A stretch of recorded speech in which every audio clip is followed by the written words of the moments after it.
Okay, well, welcome to FPGA finally. For those of us who've been organizing it, it's a long time in coming, and I think we're looking forward to it actually getting on. This is called the opening session, although because it's the beginning of the program chosen by the program committee, but clearly it's the second day of the conference. I hope that you got a chance to attend some of the great tutorials in the morning, and then a very well-attended workshop on source-to-source transformation in the afternoon. Thank you to both Jasons for organizing that. There were about 100 people attending that, which is a good fraction of the conference itself. So one of the advantages of a virtual conference is it eliminates geographic and travel barriers to attendance.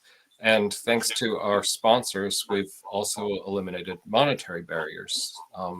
The conference is nearly fully funded by the sponsors, so thank you very much, including free attendance for students. And as a result, we've been able to grow the audience significantly. The number of students attending for a second year in a row is nearly the size of the conference if it were held in person, about 250 students both years. So thank you to the sponsors. They all have booths, virtual booths, that if you click on the sponsors link on the top left of the screen, you'll be taken to their icons. And within them, all the sponsors have had the chance to add content, including links to things like university programs, videos describing offerings, methods of contacting them. Ooh, you're getting a lot of feedback, I'm told. What if I just turn off my microphone? I can't hear anything now, but if you... Can someone type in the chat and tell me whether it's better? Okay, better. So if you need to reach me, send a chat, because I've turned my speakers off completely. Or someone thinks it might have been Paolo. Anyway, so the sponsors have content. There are ways of reaching them there. Please do try to get in touch with them. We also have some social rooms set up that I know it's hard in a virtual conference, and it's the thing we miss most, sitting around and at dinner and talking to each other. So there are topic-specific social rooms, as well as rooms for job hunts, and then just generic ones. And I think that you can add one with whatever content you want. I'm pretty sure everyone has access to instantiate a new room with whatever title you want. And if you want something and you can't do that, then just talk to one of the organizers. So the organizing committee, Paolo has really stepped up this year. My job as general chair is, I would argue, much easier, because I don't have to deal with meals and hotels. But the job of the program chair is much, much harder with these virtual conferences. Paolo had to deal with multiple databases, figuring out how to map everything to the online schedule. So thank you very much for all of that extra work. And it was a really good choice on the steering committee's part a couple of years ago to add a publications chair. And that person is responsible now for wrangling all the content and getting it up. And Giroux stepped up there, and thank you very much. I'm sure Paolo appreciated the extra work that he didn't have to do. And Dustin, for the second year in a row, I can't remember, has done a great job on the website, and in fact has this year gone back and found archives for the websites dating back, I think, to 2001. So if you want a blast for the past, go look in the archives section of isfpga.org and see programs all the way back to the beginning of the century. Also, thank you to the artifact evaluation. Suhab and Miriam have been doing it since the beginning, and this year added Ellie, and with the intent of adding new people so that it wouldn't be a position for life. And they did an amazing job, again, doing it very quickly, and have clearly shown that they can scale up to however many papers have artifacts. So it's really great to be able to have other people reproduce the work. So keep submitting papers with artifacts. And of course, Joanna and John, whom you would normally see behind the booth at registration, have completely repositioned themselves to deal with how to map a conference to an online conference. And without them, I don't think we could have managed all the registration and putting everything together. So thank you very much. And with that, I will hand it over to Paolo, who will talk about the program itself. Thank you. Good morning, good afternoon, good evening, good night, wherever you are and whatever is the time zone you are in. Michael has made it more difficult for us by showing his fantastic picture of the coast around Monterey. We are again in a virtual context. We'll try to make absolutely the best we can out of it. And part of this is, of course, the schedule. We followed essentially the same trend of last year, so keep the program relatively short, concentrated in a few hours. You see that the 2 days are almost identical, and most of the meat of the conference are the paper sessions, and there are 4 of them. I want to emphasize beforehand, if you have not seen the introductory video, or if you are not an author and you don't know how it works, they are all completely live. So there will be the presenters that will present live for 5 minutes, depending if it is a regular paper or a short paper, and then there will be Q&A.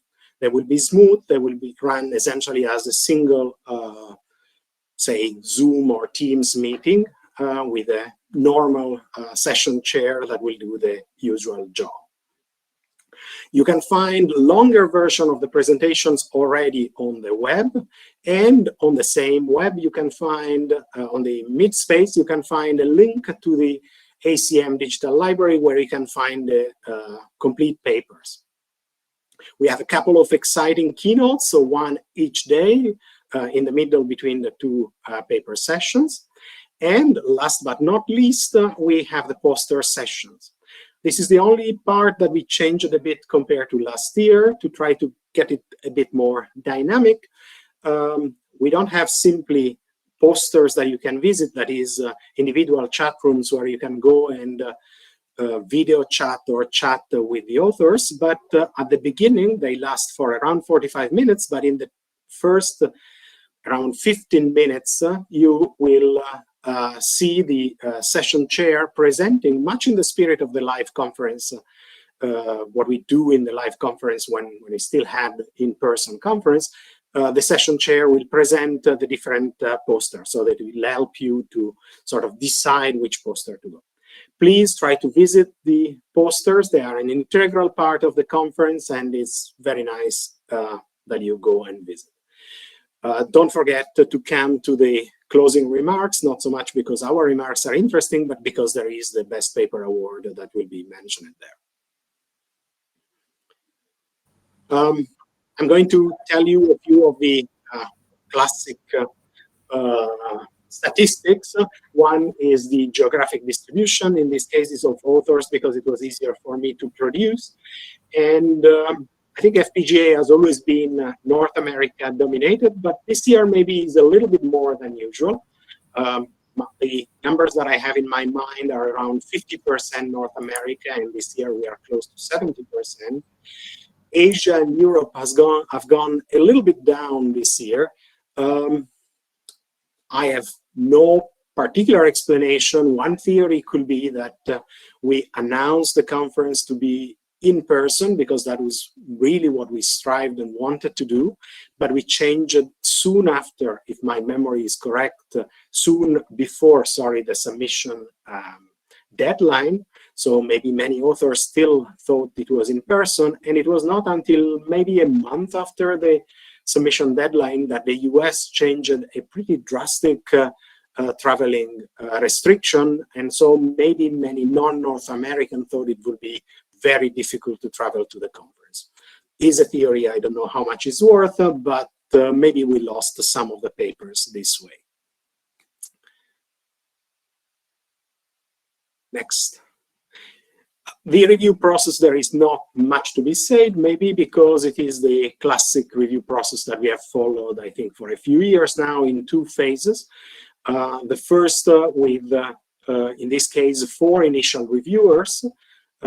We have used this to identify papers that we will not carry on to the rest of the reviewing process, and to start asking questions to the authors or offering the possibility of a rebuttal.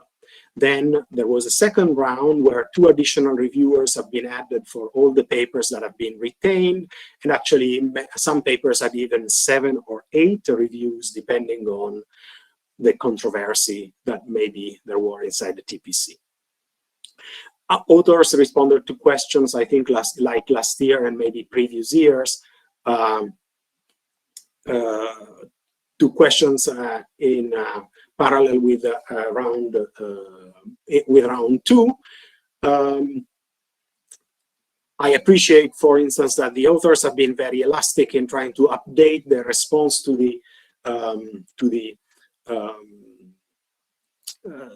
their while they were responding to doing the rebuttal, they were responding also to new reviews that were coming in, because the 2 phases basically were happening at the same time. I think it, in an ideal case, we could do this sequentially, but the time was really not there.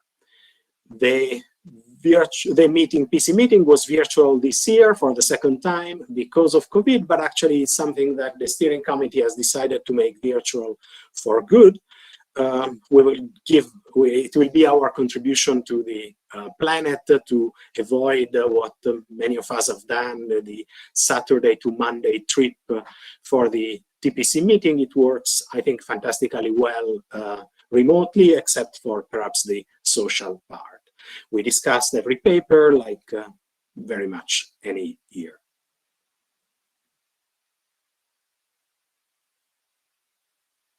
Nothing particularly spectacular in the paper acceptance. We had the usual ratio of submission records, so abstract the week before, 118 in this case. Many of them don't materialize or are withdrawn within hours, so we got 72 papers to review.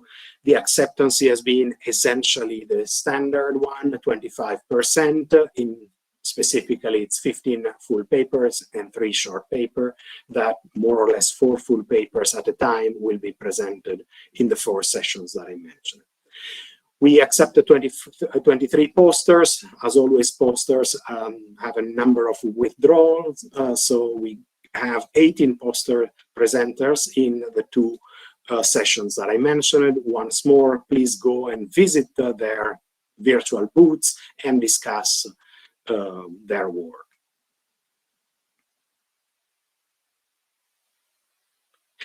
The final point is what Michael has been alluding to already, the fact that we have, for the, I believe, the 3rd year, been awarding the ACM badges for the artifacts.